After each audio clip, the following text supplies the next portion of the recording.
नयाँ मान्छे होइन, मभन्दा 3.5 महिना मात्रै कान्छी हो। बाटो मुनि बाटो माथि ढल्के तिते पाती। गुरुमा के चक है।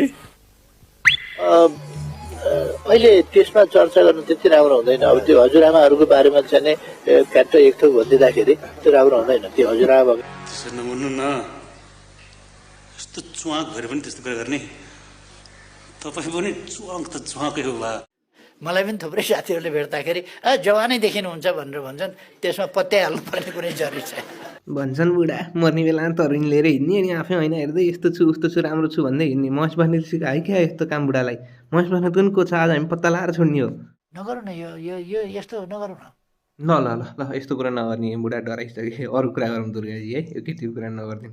महेश बस्नेतलाई एउटै केटीले काण्ड पुर्याइदिइसकि।